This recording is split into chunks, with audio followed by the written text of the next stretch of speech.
How we sit on a motorcycle can make dramatic changes to how the bike behaves. So stick around because we're going to be talking about how to have great cornering posture for the street and the track.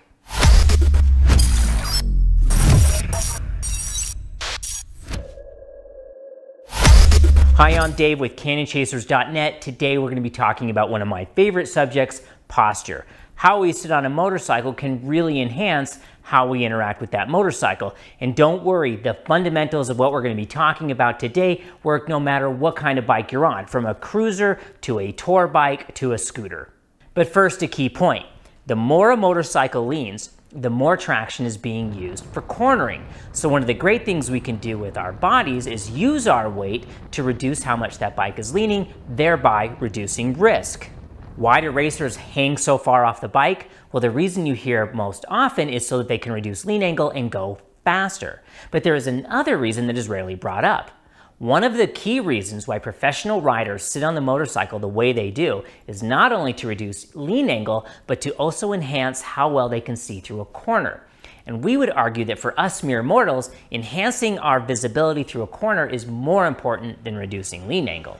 For the street or for the track, for a cruiser or a superbike, the fundamentals are effectively the same. But on the street, we travel at lower speeds. And since we don't necessarily want to draw undue attention to ourselves on a Sunday street ride, street posture is less extreme. But since most of us start riding on the street before we go to the track, we're going to cover street posture first, because correct street posture will translate directly to correct track posture. So how do we make this happen? Well, you've most likely heard or you had your buddy tell you that you need to get your butt out of the seat. And that's true to a point.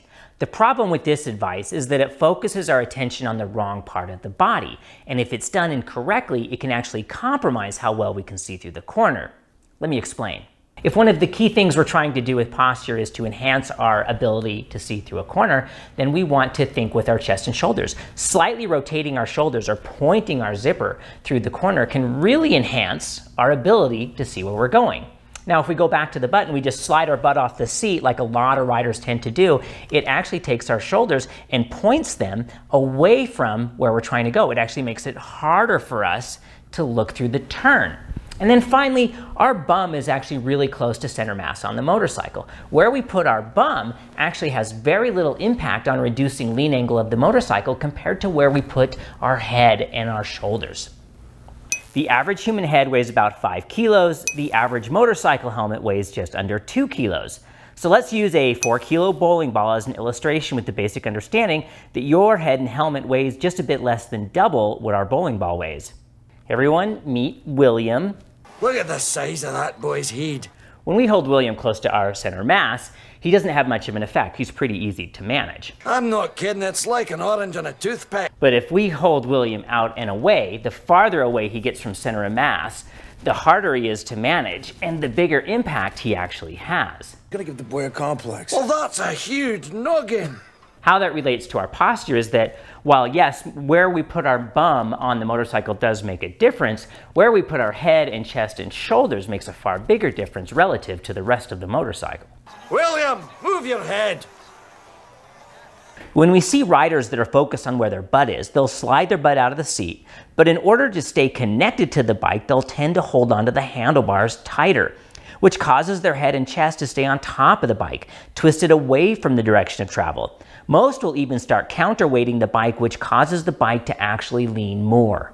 That's a lot of work for a negative impact.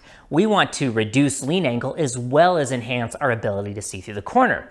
So if we focus on where we place our head and chest, less effort will result in more gains.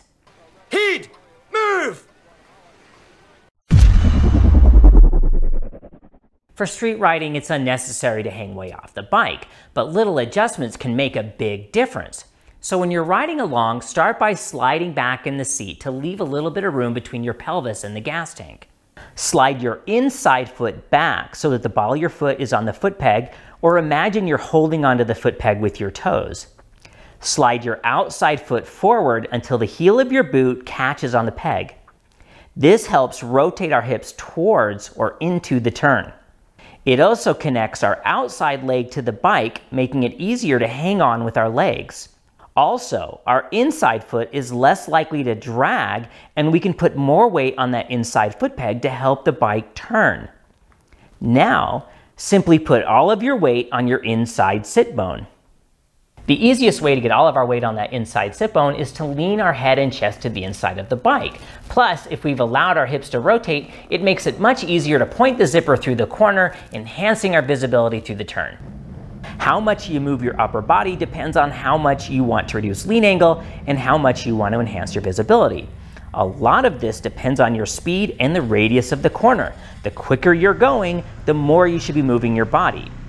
So if you need to move more, drop your inside shoulder, straighten your outside arm, open your chest to the corner, and lean towards where you want to go.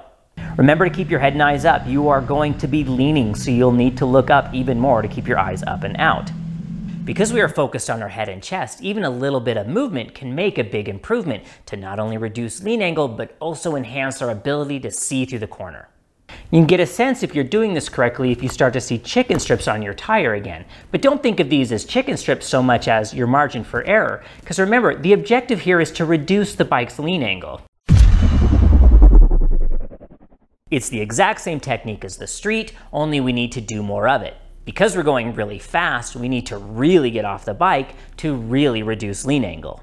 Again, slide back in the seat to make room, but you may need to slide back more than you do on the street. Slide your inside foot back, toes on the peg, and your outside foot goes forward. You'll notice that your knee really gets locked into those scallops on the tank, really enhancing your security on the bike. There's a lot of ways to think about what needs to happen next. We're going to mention the ones that we've found seem to help riders the most. Make that upper or outer arm a straight line. Drape your upper outer arm across the tank. Make a straight line through the lower clip-on to your elbow. Point your inside elbow at the ground. Put your chin above your wrist. Kiss your inside mirror or where it would be. Put your upper ribs on the lower side of the gas tank. Find one of these that works for you, one that helps you find a physical reference that you can return to and be consistent. Now you're likely going to notice that in order to do this, your bum has to be moving around in the seat. If you're doing it correctly, you're going to find one cheek out of the seat and one cheek still in the seat.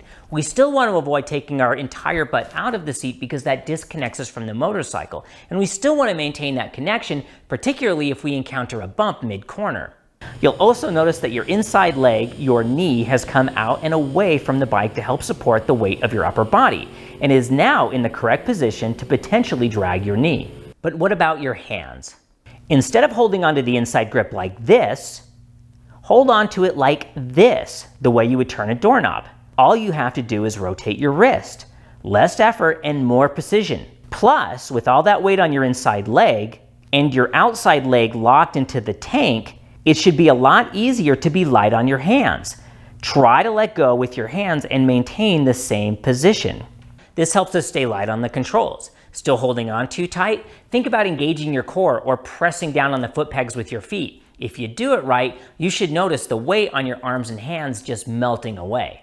In either case, for the street or the track, we want to keep our spine straight, not twisted or curved. If you're struggling keeping your spine straight, you probably just need to slide back in the seat a little further to make more room. If you're doing everything right, when you get those track day photographs, you're going to feel just like Valentino Rossi or Andrea Dovizioso or Jorge Lorenzo.